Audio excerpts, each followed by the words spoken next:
¿Te está doliendo la rodilla al subir las escaleras, correr o agacharte? ¿Te han dicho que tienes una condromalacia rotuliana? Quédate porque este vídeo te interesa. La condromalacia rotuliana, también conocida como rodilla de corredor. Pero yo no soy corredor, Álvaro. Ya lo sé, hijo mío. También está el codo de tenista y tú eres mecánico, no Rafa Nadal.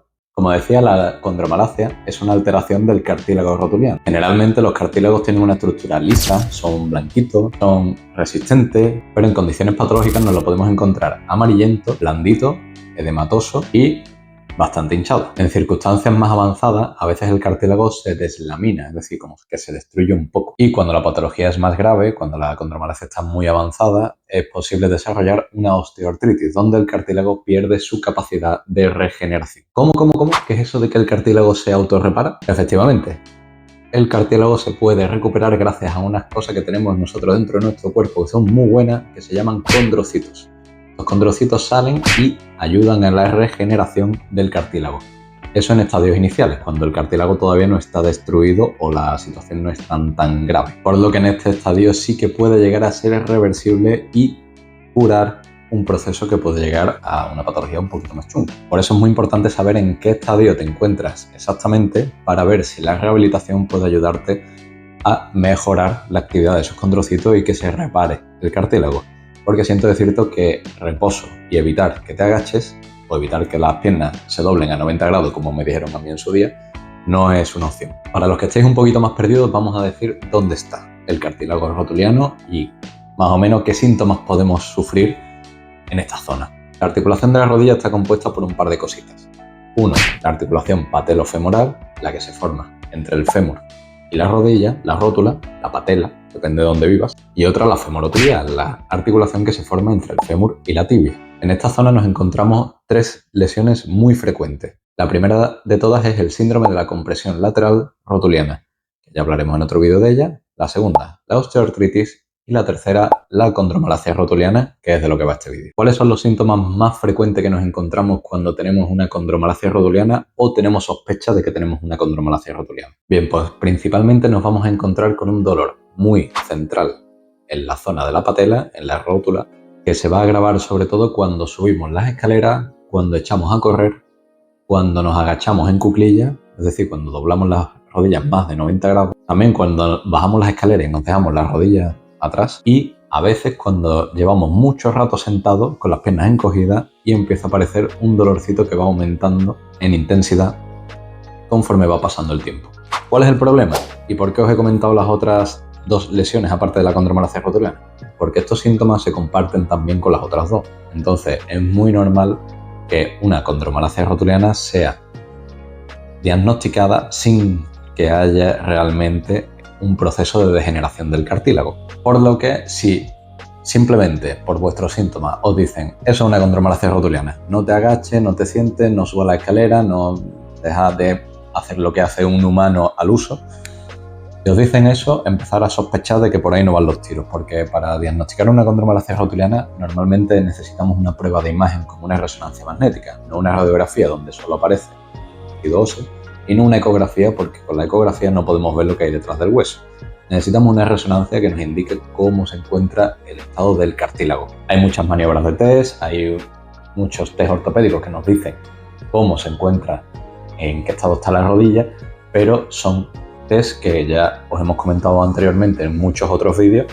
Es una acumulación de test positivos que en su conjunto nos dicen pues por aquí van los tiros, pero no tienen por qué confirmar una lesión. Como siempre, ya que nos gusta hablar con respaldo científico y fundamento para que no me acribilléis en los comentarios, pues a mí me han dicho que vamos a explicar cómo ocurre esto en base a la evidencia científica.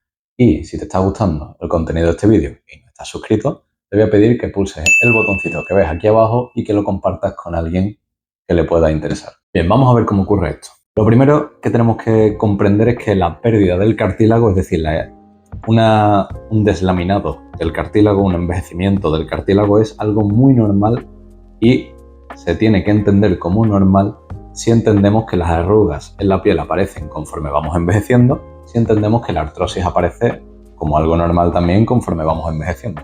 Si os estáis liando ahora mismo y no sabéis de lo que estamos hablando, os dejo por aquí arriba, aquí, un vídeo hablando más sobre el tema. Normalmente la gente tiende a pensar que cuando se pierde el cartílago, es decir, cuando nosotros empezamos a tener una patología dentro del cartílago, obligatoriamente me tiene que doler.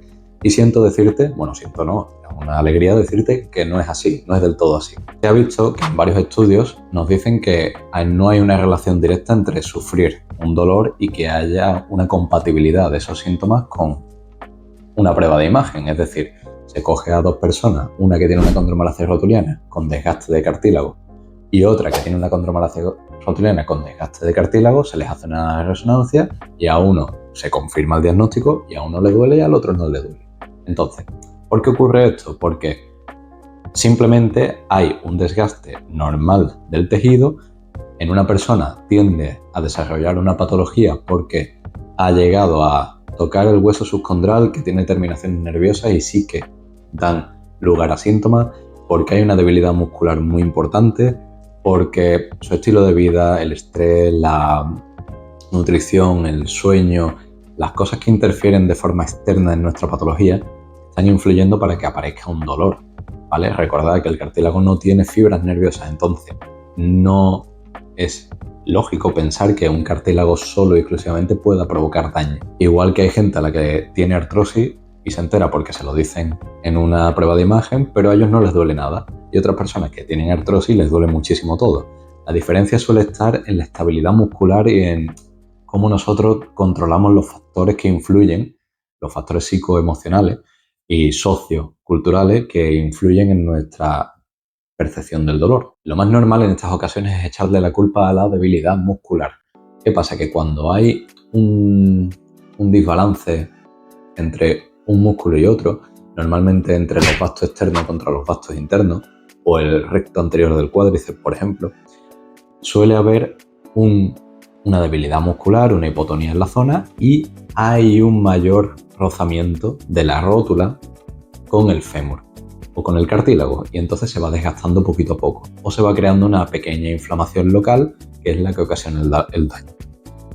Si esto ocurre, lo normal es que nosotros hagamos una rehabilitación y una puesta a punto de esa musculatura que nos está fallando. Pero cuando esto no está del todo controlado, cuando el músculo pierde el equilibrio con respecto al otro, tenemos que localizarlo y ver cuál es el causante.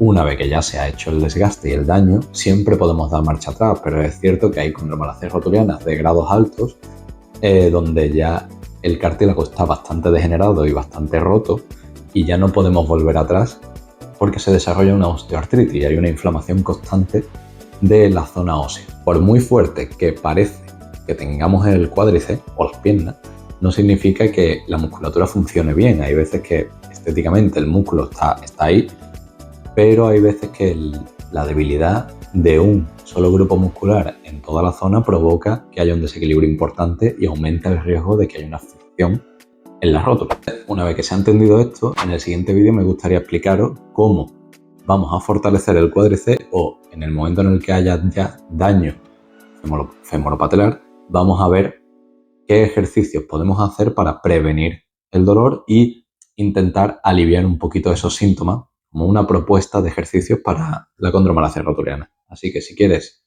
estar pendiente de esos vídeos y quieres que los suba, déjame la palabra hipertrofia en los comentarios. Muchísimas gracias por aguantar la turra hasta aquí, ya no os castigo más. No olvidéis suscribiros y darle al botoncito de like si queréis que sigamos subiendo más vídeos relacionados con este tema y nos vemos en el siguiente episodio. Hasta entonces, mucha salud y movimiento para todos.